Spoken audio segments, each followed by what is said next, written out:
I have the honor of introducing some members of our board, but actually our moderator, Mr. Andy Marcus is the Senior Vice President and General Counsel at Marriott Vacation Club. So those cool little timeshares that everybody's go to and hang out, and he's the guy that makes sure they do everything's legally, I guess. So Andy, you got a great panel. Take it from there. Great. Thank you, Scott. Good morning, everyone. Actually, first, let me say I appreciate the promotion. I'm actually a Senior Vice President and Deputy General Counsel, so my boss, the General Counsel, might have been surprised by that introduction. But in any event, I'm delighted to be here this morning. Our panel today is Workforce and Career Preparation in Tourism, Hospitality, and Event Management, and I've got a distinguished panel here, and I'm just going to let each of them introduce themselves. So, Troy, why don't you start? Sure, thanks, Andy. Troy Flanagan, I'm the Executive Vice President of Government Affairs and Industry Relations at the American Hotel and Lodging Association, though that's a mouthful, but essentially I am essentially a lobbyist for the hospitality industry. I work for the National Trade Association that represents hotels, anyone who manages, owns, the big brands, the independents, the B&Bs, that's all within our membership. So we are technically a nonprofit that works on behalf of all of the industry, not any one particular company. And what I do, I focus on how public policy impacts the industry, as well as engaging our members in that. So, one thing I tell folks is that I'm an advocate, I'm a voice for the industry, but I'm not actually a hotelier. So it's important for me to create opportunities for people who work on property to call their congressman or their mayor or their city council member and say, hey, this thing you're talking about is going to be bad for my business. Could you do it this way, or vote no? So that's part of what I do, is that what we call grassroots engagement, getting folks in the industry involved in the public policy realm. Great. Kim? Hi everyone, I'm Kim Green. I'm the Director of Meetings and Events at Syncora, which is a global pharmaceutical solutions company. I'm based in the Washington, D.C. area, and my team is responsible for all of the various meetings and events that happen within our organization.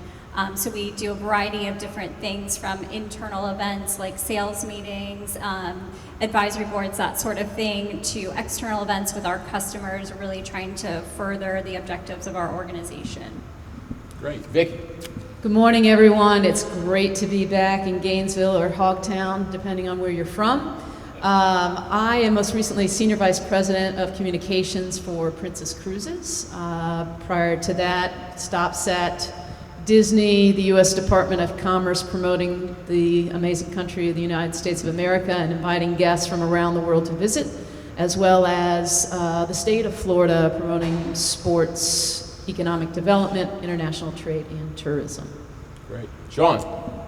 Good morning, everyone. My name is Sean Doherty. I'm the Tourism Director for the Punta Gorda Inglewood Beach Visitor and Convention Bureau. So we're located, if you don't know where we are, we're located between Fort Myers and Sarasota on the southwest Florida coast. And really our role is to market the destination to travelers, domestic and international. And we do that in a variety of ways through marketing, sales, and PR efforts. Great. All right, well, I think to start, actually, I'm going to look out at the audience here and the students and ask you guys a question to start. How many of you know, when you graduate, what it is that you're going to do? Show of hands. Ooh, one.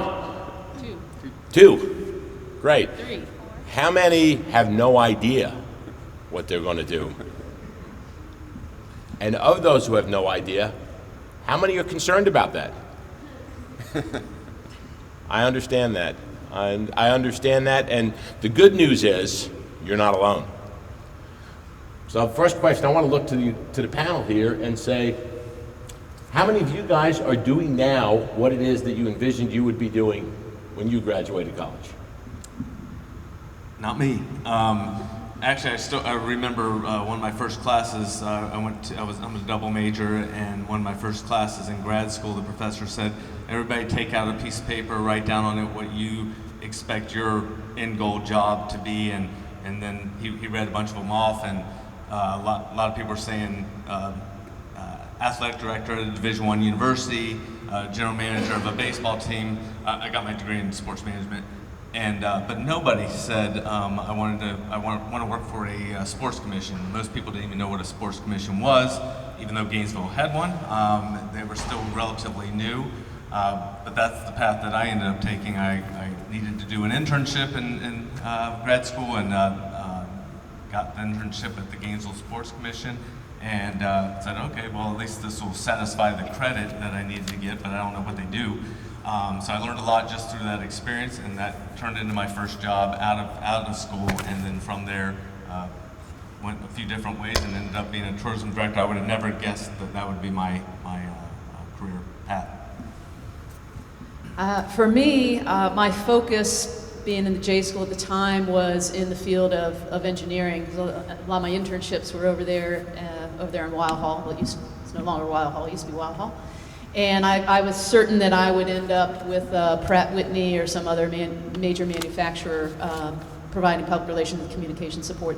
The tourism world, I mean, I lived in Florida, I grew up in Florida, so of course I was very familiar with what it was, but never really seemed to be a long-term prospect for me. And wow, I am so thankful as I sat there and had no clue what I was going to do or where I might end up. To be here on this stage today is, it's an honor, and I'm just incredibly humble and amazed because you guys got amazing things in store for you. I will tell you now, the fact that you're here at this university, you're already multiple steps ahead. Everybody in here, you better meet everybody that's here because you're gonna run across them again, because all of us last night, we had dinner, and how many of us were like, oh yeah, it's, you know, you find that connective tissue in this place, center of the universe. And so when I first came to the University of Florida, I was dead set on being a cardiologist. So ever since I was 5 years old, I wanted to be a cardiologist. I did my freshman year, sophomore year, chemistry, bio, health sciences, realized my sophomore year that this is not where I want my career to go and what I want to do for the rest of my life. So I sat there and figured out, well, why was it that I wanted to be a cardiologist? I wanted to be able to help people. I wanted to be in an industry where the focus was on people. So I moved over to this very college and decided that I was going to be in events and that I was going to be an event planner. And the first thing my parents said were, you're going to plan like birthdays and parties and things like that. And I'm like, no, Mom and Dad, this is definitely a different industry than you think, and it's going to be a great path for me. So where I actually ended up now, within meetings and events, I am in the healthcare industry. So I think I've kind of married two of those dreams together and made the most of it. But it's an exciting industry, and one that I am so glad that I made the decision to move over to when I was here in school, because I think there have been so many opportunities and so many great things and paths that it's taken me on. Troy? When I was here, I was really set on being an attorney and was on that track and did a lot of political science and government classes, mainly because that was what a lot of people did before they went to law school.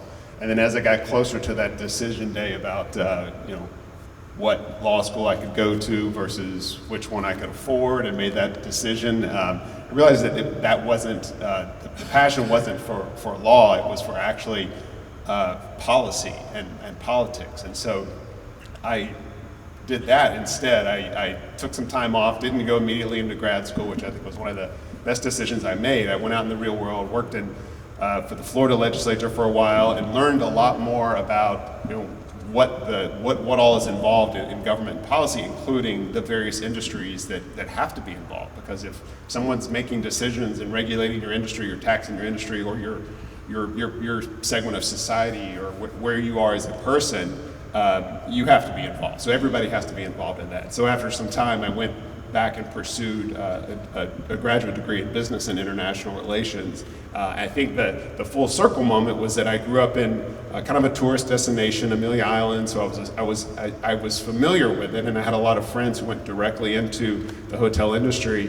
But I had worked in restaurants, I had done customer service at a grocery store while I was here in college, and then a little over 10 years ago, I ended up with this opportunity with the Hotel and Lodging Association, and it's really been something I'm more passionate about because I'm able to focus on the interests that I've always had with government policy, but with a subject matter. I mean, you can do lobbying for any kind of industry, and some of them are not very exciting, quite frankly, but the hospitality industry is a pretty fun industry to lobby for. Great. And I think all of you touched a little bit on my next question, but maybe I'll ask you to expand a little bit.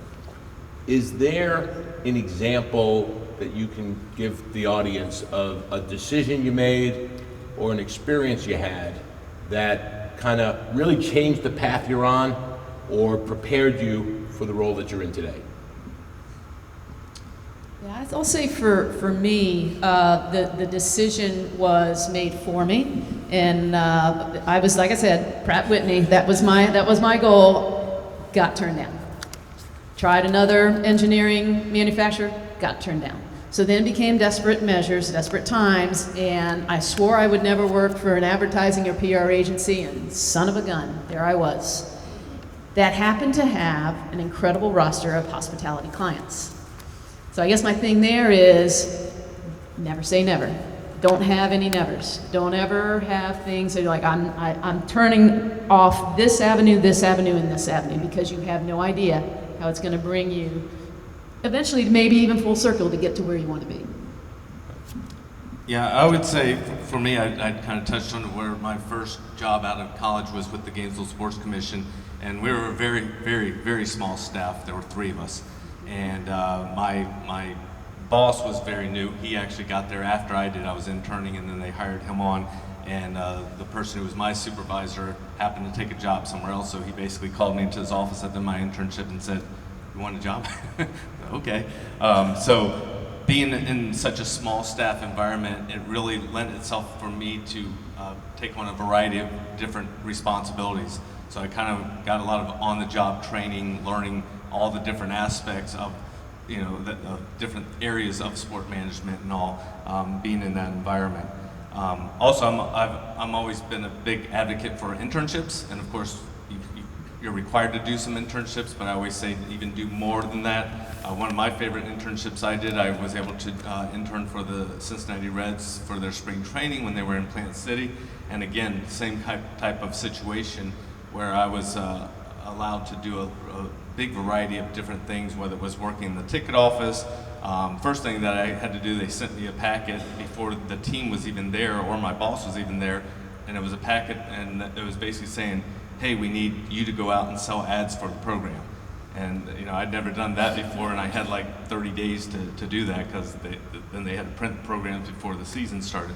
But from that to ticket sales to stadium operations type stuff, some media relations things, got a really broad experience from doing that internship, and I think a lot of internships can be like that. Great. Kim, Troy? I would say the best experience that I had early on was actually deciding to start out by working in a hotel. So my first job out of college, I said, I want to go to a big city, I don't care where it is, and just started applying for jobs anywhere and everywhere, and I ended up at the Ritz-Carlton in Washington, D.C.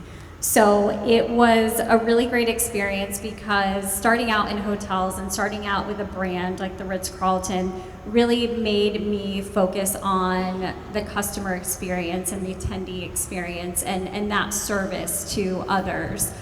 So that set a really strong and solid foundation for me. And also being in a hotel like that, in a big city, I got to experience so many different types of events, from social events to political fundraisers to heads of state coming through to corporate events, government events, like any and every type of event you can imagine came through our hotel. So I think actually working in the hotel and being in the conference services department and seeing all of the different possibilities of where I could go within events set me up to get the next job and the next job and the next job through my network. So I would say at the very beginning, I never thought that that was something that I would do and that the hotel life would be for me. And in the end, I'm not in a hotel and I chose a little bit different path, but it really set that solid foundation to be able to figure out where I wanted to go next. I I think for me, the example I'll give stresses the importance of being open to opportunities that you maybe weren't expecting, especially early in your career, but also the importance of having a good network, especially early in your career. After graduating and a few years into the professional world, I was working for the Florida legislature. I had made a lot of connections, both other staff members for the legislature, members, but also people who were lobbying me. They were coming to talk about their issues, whether it's public education or the financial world or the restaurant and hotel world. And I met a gentleman who said, I have a client who's based in Washington, D.C., and they're looking for someone that's willing to move to DC and lobby 20 states at once and travel around to state capitals. And I said, what's the client? And it was the food industry, the Grocery Manufacturers Association. Like, I knew nothing about food and ag. And they said, well, the important thing is that you're willing to go explore and be open to those opportunities, but you know the process. So I kind of knew the process of state government, and that was what I needed to do. And so I had just started my graduate program at University of South Florida, and I said, this is a fork in the road moment. And I said, I had never closed the idea of moving to a bigger city or moving to Washington, D.C. It's always kind of in the back of your mind when you're in government politics. And I had to take that opportunity. And within 2 weeks, I was living in D.C. and paying like 3 times as much for an apartment. But it was worth it. It was definitely an opportunity that I think you have to look for that, even if it wasn't part of your immediate plan. No, that's great. And it's funny. My story is a lot more pedestrian, frankly, than a lot of what I've heard here. But unlike, I guess, you guys, I didn't have the privilege of coming to the University of Florida undergrad. I came here for law school. I grew up in the New York City area, and I went to college in upstate New York. And while I was in college, my mom had sold my house that I grew up in and moved to Orlando. And so when I got out of college, or as I was getting ready to graduate, kind of maybe where some of you are today, I was thinking, originally I thought I was going to go to law school, but after 4 years of school, I was feeling pretty burned out, and I was pretty done. And so after a brief stint when I graduated, I had an opportunity to do a temporary gig raising money for United Way in Cleveland, Ohio. When that campaign ended, I decided, let me go down to Florida, because when you spend 4 years in upstate New York, where I went to college, you go to Florida any chance you get. And so I came down and I moved in with Mom and started looking for jobs, and I had all these kind of different jobs, and there was a place, a very big kind of bar, nightclub, restaurant complex on Church Street in Orlando called Church Street Station. And it was restaurants and bars, and this is now 1986.